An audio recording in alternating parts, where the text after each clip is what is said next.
आज मेरी कलम फिर से कागज पर उतर रही है।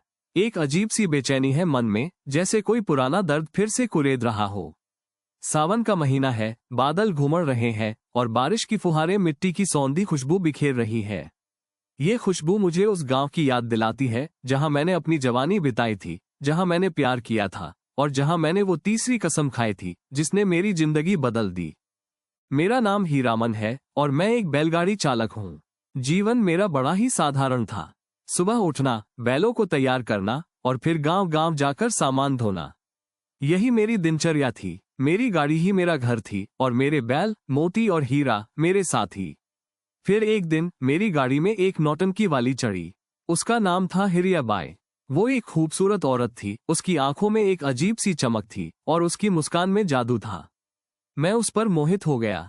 हिरियाबाई के साथ मेरी यात्रा एक अद्भुत अनुभव था। उसने मुझे अपनी कहानियां सुनाई, अपने सपने बताए और अपनी तकलीफें भी साझा की। धीरे धीरे हम एक दूसरे के करीब आ गए। मैं उसकी सादगी, उसकी संवेदनशीलता और उसकी कला के प्रति उसके समर्पण से बहुत प्रभावित था। पर हमारा साथ बस कुछ दिनों का ही था। हिरियाबाई को दूसरे शहर जाना था और मुझे अपने गांव वापस लौटना था। विदाई के दिन मेरी आंखों में आंसू थे और उसका गला भर आया था। तभी मैंने उससे अपनी पहली कसम खाई, मैं कभी किसी नौटंकी वाली को अपनी गाड़ी में नहीं चढ़ाऊंगा। ये कसम मैंने इसलिए खाई थी क्योंकि मैं नहीं चाहता था कि फिर कभी मेरा दिल टूटे। मैं हिरियाबाई को भूलना चाहता था, पर यह मुमकिन नहीं था।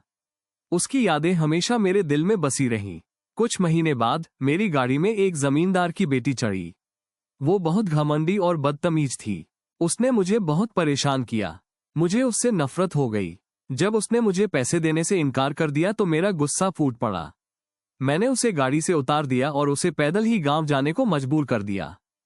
उस घटना के बाद मैंने अपनी दूसरी कसम खाई, मैं कभी किसी जमींदार की बेटी को अपनी गाड़ी में नहीं चढ़ाऊंगा। औरत के लिए ये कसम मैंने अपने गुस्से में खाई थी। समाज के दबाव में मैंने एक इंसान को इंसानियत से दूर कर दिया। मैं अपनी गाड़ी में धान लेकर जा रहा था। मेरे बाल सफेद हो गए हैं और मेरी कमर झुक गई है। बहुत गरीब और लाचार पर मेरे दिल में आज भी खाने को कुछ नहीं था। वही कसक है। मुझे उस पर दया आ गई। मैंने अपनी जिंदगी में उसे अपनी गाड़ी में बैठा लिया और उससे ज्यादा मैंने अपने आप को खोया है। गांव पहुंचकर मैंने उसे खाना दिया और उसकी मदद की। वो औरत बहुत खुश हुई। उसने मुझे आशीर्वाद दिया। उस दिन मुझे बहुत सुकून मिला। पर अगले ही दिन गांव के लोगों ने मुझे बुरा भला कहना शुरू कर दिया। उन्होंने कहा कि मैंने एक विधवा औरत को अपनी गाड़ी में बैठाकर पाप किया है। उन्होंने मुझ पर जातिवाद और धार्मिक भेदभाव का आरोप लगाया। मैं बहुत दुखी हुआ। उस दिन मैंने अपनी तीसरी कसम खाई, मैं कभी किसी विधवा औरत को अपनी गाड़ी में नहीं चढ़ाऊंगा। ये कसम मैंने मजबूरी में खाई थी। मुझे अपने गांव और अपने समाज के लिए अपनी भावनाओं का बलिदान देना पड़ा था। आज सालों बाद मैं अपनी उन कसमों के बारे में सोचता हूँ। क्या वो कस्में सही थीं?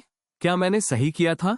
मैं नहीं जानता। शायद मैंने अपनी जिंदगी को और भी मुश्किल बना लिया था। पहली कसम हिरियाबाई के लिए शायद एक डर थी। डर, फिर से उस दर्द को महसूस करने का। क्या प्यार इतना डरावना होता है कि उससे बचने के लिए कसमों का सहारा लेना पड़े? दूसरी कसम जमींदार की बेटी के लिए गुस्से का नतीजा थी।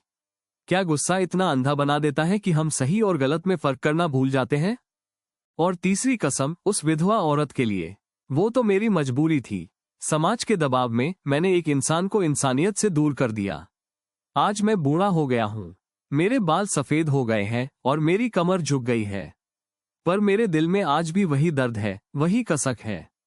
मैंने अपनी जिंदगी में बहुत कुछ खोया है, पर सबसे ज्यादा मैंने अपने आप को खोया है।